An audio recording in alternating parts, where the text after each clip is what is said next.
ওসমান হাদি বলেছেন তার বাবা তাকে উদ্বুদ্ধ করেছেন, তার বাবা তাকে উৎসাহিত করেছেন, তার বাবা তাকে জেনারেল শিক্ষায় যেতে বলেছেন, অনুমোদন দিয়েছেন এই শর্তে যে তুমি অন্যায়ের বিরুদ্ধে লড়াকু সৈনিক হবে। তার পরিবার থেকে তিনি পরিপূর্ণ সাপোর্ট পেয়েছেন। তো কয়টা পরিবার এরকম আছে, কয়টা মা বাবা এরকম আছে যে বাবা তুমি কেরিয়ার গড়ে অনেক টাকা পয়সা কামাই করবা, অনেক বড় পদ চেয়ারে যাবা, আর আমরা ভোগবাদে ভিতরে থাকবো, আমরা সেগুলো ভোগ করব, ভাবসাব হবে, সামাজিক অবস্থান হবে, এগুলো আমাদের টার্গেট না। আমাদের টার্গেট তুমি মানুষ হও, ইমানদার হও, আল্লাহ ভীরু হও, আল্লাহ ছাড়া কাউকে পরোয়াকারী হইও না, সমাজটাকে পরিবর্তনের জন্য চেষ্টাটা করো। ইমানদারের সার্থকতা হলো সমাজ পরিবর্তন করার চেষ্টা যদি সে করে, চেষ্টা করতে না পারলেও আল্লাহর কাছে সব পরিপূর্ণভাবে পেয়ে যাবে।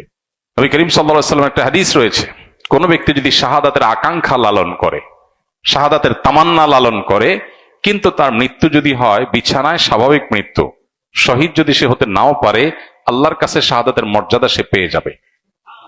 অতএব স্বপ্নটা ইমানদারের বড় হতে হবে, চিন্তাটা পরিবর্তিত হতে হবে, চেতনাটা শানিত হতে হবে, পবিত্র হতে হবে, চিন্তাটা উন্নত হতে হবে।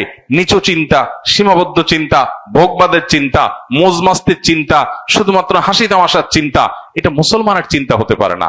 মুসলমান আব্দুল ইবনে ওমরের, বেলালের, আম্মারের, সোহাইবের, আব্দুল ওমর রাদিয়াল্লাহু তাআলা আনহুর, আব্দুল ইবনে আব্বাস রাদিয়াল্লাহু তাআলা আনহুর, খালিদ ইবনে ওয়ালিদ রাদিয়াল্লাহু তাআলা আনহুর, মুসআব ইবনে উমার রাদিয়াল্লাহু তাআলা আনহুর আদর্শের সন্তান। তারা জীবন বাজি রেখেছেন, সব উৎসর্গ করে দিয়েছেন। আর ভোগ বিলাস এগুলো তো অন্য 10টা ছেলেও করতে পারে, আত্মত্যাগ সবাই করতে পারে না। সামান্য ক্যারিয়ারের চিন্তা নিয়ে আবদ্ধ হয়ে থাকা, সীমাবদ্ধ চিন্তার মধ্যে আবদ্ধ থাকা, এটা তো পৃথিবীর সব যুবক তরুণী করে। আমি ব্যতিক্রম, আমি ইউনিক, আমি ভিন্নতর, আমি মুসলিম, আমি অন্যরকম, এই বিষয়টা সবাই পারে না।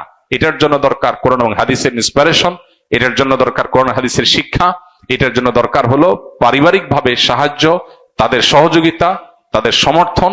আল্লাহ তাআলা আমাদের তরুণদেরকে সবকিছু হাসিল করার তৌফিক দান করুন। আমাদের এই সমাজটাতে যে অনাচার, অনিয়ম, আধিপত্যবাদের কাছে গোলামি করা, মাথা নত করা, বিদেশিদের কাছে নিজেদের সবকিছুর বর্গা দিয়ে দেওয়া, এই জিনিসটা আমাদের দেশে দীর্ঘদিন থেকে হচ্ছে।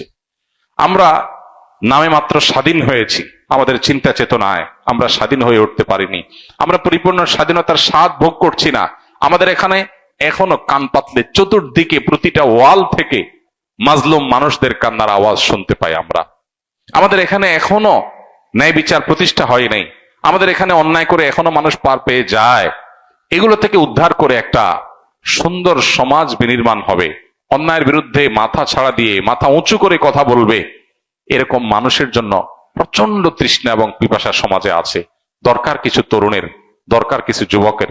আল্লাহ তাআলা শরীফ ওসমান হাদির মতো কিছু যুবক আমাদেরকে তৈরি করে দিন। তার যে সাহসিকতা, মৃত্যুকে উপেক্ষা করার, মৃত্যুর ভয়কে জয় করার, ভয় পাওয়ার যে সংস্কৃতি আমাদের দেশে আছে, বাবা ভয় পায়, মা ভয় পায়, স্বামী স্ত্রী ভয় পায়, নিজে ভয় পায়, সবাই ভয় পায়, ক্যারিয়ারের ভয়, ব্যবসা নষ্ট হয়ে যাওয়ার ভয়, চাকুরির ভয়, এই ভয়কে জয় করার জন্য কলিজা লাগে। আল্লাহ তাআলা সেই কলিজা, সেই সাহসিকতা, সেই ইমানের শক্তি আমাদের সবাইকে নসিব করুন। এবং আবারও দোয়া করি আল্লাহ তাআলা এই বিপ্লবীকে, এই তরুণকে তার ভুল ত্রুটিগুলোকে মাফ করে কিয়ামতের ময়দানে শহীদদের কাতারে সর্বোচ্চ সম্মানের সাথে তাকে শামিল হওয়ার তৌফিক দান করুন।